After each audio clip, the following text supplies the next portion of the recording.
મહેસાણાનું બ્રાહ્મણવાડા ગામ કે જ્યાંની લાલ અને મીઠી ડુંગળી ગુજરાત જ નહીં પરંતુ મહારાષ્ટ્ર સુધી પ્રસિદ્ધ છે, પરંતુ આ વર્ષે ખેડૂતો માટે પરિસ્થિતિ ચિંતાજનક બની છે। ઉત્પાદન અંદાજે 50% ઘટ્યું છે, સાથે જ બજારમાં યોગ્ય ભાવ પણ મળતો નથી।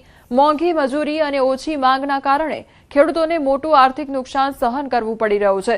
ભલે બ્રાહ્મણવાડની ડુંગળીની ગુણવત્તા આજે પણ ગ્રાહકોને ખેતર સુધી ખેંચી લાવે છે, છતાં ખેડૂતો માટે હાલનો સમય સંઘર્ષભર્યો બન્યો છે। હવે જરૂર છે યોગ્ય ભાવ અને સહાયની, જેથી ખેડૂતોને રાહત મળી શકે। ડુંગળી સાહેબ અમે લગભગ 30 એકરથી વાવીએ છીએ, પણ આ સાલ થોડુંક નુકસાન છે અમારે, કારણ કે વાવેતર બહુ વધારે થઈ ગયેલું છે અને પેદાશવાર થોડીક ઓછી મળેલી છે। એટલે પ્લસ ગઈ સાલ ભાવમાં 500 રૂપિયા હતા, આ સાલ 400 રૂપિયા છે, છતાં ગ્રાહક નથી। ડુંગળી સારી અને ઘર ચટી આવે છે, ડાયરેક્ટ ખેતરમાંથી જ લેવા માટે આવું છું હું। લોકો દૂર દૂરથી લેવા માટે અહીંયા ડુંગળી લેવા માટે આવે છે, અહીંની ડુંગળી વખણાય છે।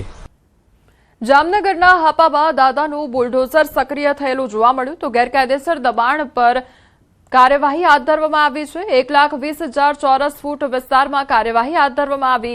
35 કરોડની જમીન પર ખડકાયા હતા, ત્યારે કોમર્શિયલ દબાણો ખડકાયા હતા અને શહેરી આવાસની જમીન પરના દબાણ સામે લાલ આંખ કરવામાં આવી છે। જામનગરમાં ફરી એકવાર દાદાનું બુલડોઝર એક્ટિવ થયું છે। હાપા વિસ્તારમાં ગેરકાયદેસર દબાણો દૂર કરવા માટે ડિમોલેશન કાર્યવાહી હાથ ધરાઈ છે। અંદાજે 1,20,000 ચોરસ ફૂટ જેટલા વિસ્તારમાં થયેલા દબાણને દૂર કરવા કામગીરી ચાલી રહી છે। મહત્વનું છે કે શહેરી ગરીબો માટે આવાસ માટેની ફાળવેલી જમીન પર 16 જેટલા આસામીઓએ કોમર્શિયલ દબાણ ઊભું કરી દીધું હતું। પ્રશાસને કાર્યવાહી કરીને અંદાજિત 35 કરોડથી વધુની કિંમતની જમીન ખાલી કરાવી છે।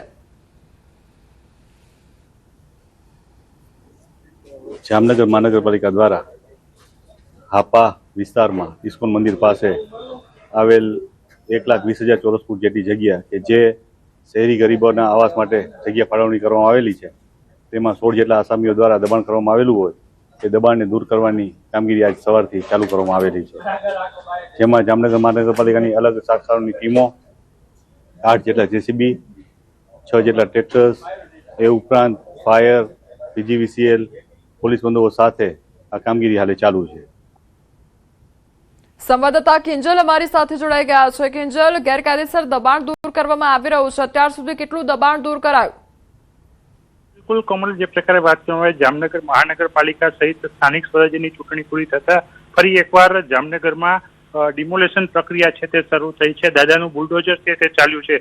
હાપા વિસ્તારમાં જે ગેરકાયદેસર દબાણો કરવામાં આવ્યા હતા, જે શહેરી ગરીબો માટે આવાસ માટેની જગ્યા રાખવામાં આવેલી હતી, તેમાં કોમર્શિયલ દબાણ છે તે કરવામાં આવ્યું હતું। 16 જેટલા આસામીઓ દ્વારા 1,20,000 ચોરસ ફૂટમાં જે આખી બાંધકામ છે તે કરી લેવામાં આવ્યું હતું। આ બાંધકામને હટાવવા માટે આજે સવારથી જ રવિવારના દિવસે જ મહાનગરપાલિકાની એસ્ટેટ વિભાગની ટીમ પહોંચી હતી અને આજે 16 જેટલા આસામીઓએ કરેલું દબાણ છે તોડી પાડવામાં આવ્યું છે। કુલ 35 કરોડ આસપાસની રકમની આ કિંમતી જગ્યા હોવાનું છે તે સામે આવ્યું છે અને હાલ આ ડિમોલેશન પ્રક્રિયા છે તે સંપન્ન કરવામાં આવી છે। કોમન જી કિંજલ, સમગ્ર માહિતી બદલ આપનો આભાર।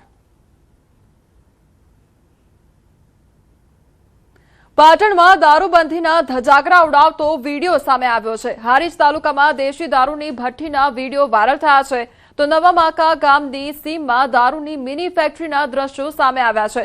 જાગૃતિ યુવાને દારૂની મિની ફેક્ટરીનો પર્દાફાશ કર્યો છે, તો વિડીયો વાયરલ થતા પોલીસની કામગીરી સામે અનેક સવાલ ઉઠી રહ્યા છે।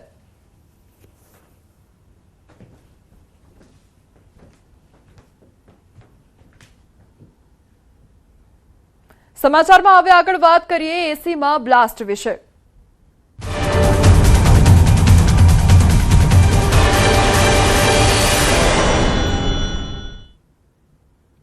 દિલ્હીમાં હચમચાવી નાખતો બનાવ બન્યો છે। વહેલી સવારે એક મકાનમાં એસીમાં બ્લાસ્ટ થયો, જે બાદ આગ લાગતા 9 લોકોના મોત થયા છે।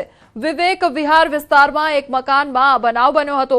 આ બનાવમાં 4 થી 6 ઘાયલોને હોસ્પિટલમાં દાખલ કરવામાં આવ્યા હતા। ફાયર કંટ્રોલ રૂમને સવારે લગભગ 3 કલાક અને 47 મિનિટે આગ લાગવાની જાણ થઈ હતી, જેના પગલે 14 ફાયર બ્રિગેડની ગાડીઓ ઘટનાસ્થળે પહોંચી આવી હતી અને બચાવ કામગીરી શરૂ કરવામાં આવી હતી। ફાયર વિભાગના જણાવ્યા અનુસાર આગ બિલ્ડિંગ B13ના બીજા માળેથી શરૂ થઈ હતી અને ધીમે ધીમે સમગ્ર બિલ્ડિંગમાં ફેલાઈ ગઈ હતી. લગભગ 2.5 કલાકની મહેનત પછી સવારે 6 કલાક અને 25 મિનિટે આગ પર કાબુ મેળવી લેવામાં આવ્યો હતો, પરંતુ ત્યાં સુધીમાં નોંધપાત્ર નુકસાન થઈ ચૂક્યું હતું. તો બચાવ ટીમે 14 થી 20 લોકોને બચાવ્યા હતા. સ્થાનિકોના મતે આગ એસી બ્લાસ્ટને કારણે લાગી હોઈ શકે છે. 4 માળની ઇમારત હતી, જેમાં કુલ 8 ફ્લેટ હતા. આગ લાગી ત્યારે મોટાભાગના લોકો સૂતા હતા, જેના કારણે ઘણા લોકો સમયસર બહાર નીકળી શક્યા ન હતા.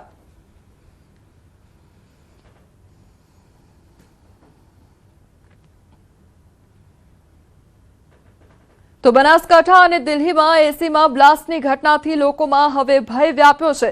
ત્યારે ન્યૂઝ 18 ગુજરાતીએ નિષ્ણાંતનો અભિપ્રાય મેળવ્યો છે. એસીમાં આગની ઘટનાને લઈને નિષ્ણાંત મેઘરજભાઈએ જણાવ્યું કે ઓછો પાવર લોડ, સતત ઓછા ટેમ્પરેચર પર એસી ચલાવવાને કારણે બ્લાસ્ટની ઘટનાઓ બને છે અને વર્ષો સુધી એક જ એસી ચલાવવાને કારણે પણ બ્લાસ્ટ થઈ શકે છે. આગ અને બ્લાસ્ટની ઘટનાઓ ટાળવા તેમણે કેટલાક સૂચનો પણ કર્યા છે. ગરમી પ્રમાણે એસીનું ટેમ્પરેચર 24 થી લઈને 26 સુધી જ રાખવું જોઈએ. ખૂબ જૂના એસીનો ઉપયોગ ન કરવો જોઈએ. સમયસર એસીની સર્વિસ પણ કરાવવી જ જોઈએ. કારણ ટેમ્પરેચરનું બી કારણ છે ને ટેમ્પરેચરનું બી કારણ છે, કેમ કે ટેમ્પરેચર સમજો 45 ડિગ્રીથી આગળ વધે છે, કોઈની સંભાવના વધારે થાય છે. હવે ઘરમાં ઘણા લોકો પાસે 1-1.5 કિલો પાવર હોય છે, એમાં બે એસી ચલાવશે. હવે ઘરમાં રેફ્રિજરેટર હશે, ટીવી હશે, બીજા સાધનો હશે, તો એની પાવરની કેપેસિટી નથી. એમાં ક્યાં ને ક્યાં એનું બી લીકેજ થાય છે. કમ્પ્રેસર પર વધારે લોડ પણ પડે છે, એ પણ પાછી પડે. એસીની જો લાઈફ છે ને, ઘણા લોકો 10-10, 15-15 વર્ષ સુધી એસી ચલાવે છે, એની એટલી લાઈફ હોતી નથી. એ બીજું કારણ એ પણ બની છે કે તમે કમ્પ્રેસર પર વધારે લોડ આપો છો. લોડ કેવી રીતે? જે રીતે લોકો 16 પર ચલાવશે, 17 પર ચલાવશે, 18 પર ચલાવશે, તો ઓલરેડી એના પર લોડ વધી જાય છે. એ પણ કારણ થાય છે. પેલા પણ સર્વિસ કરાવો, હર 3-4 મહિના સર્વિસ કરાવો. 5-6 વર્ષમાં તમે એસી છે એ બદલી નાખો. અને અગર થાય તો કુલરનું બી વધારે ઉપયોગ કરો. સમાચારોમાં આગળ વધીએ તો પહેલા રોકાઈશું એક બ્રેક માટે.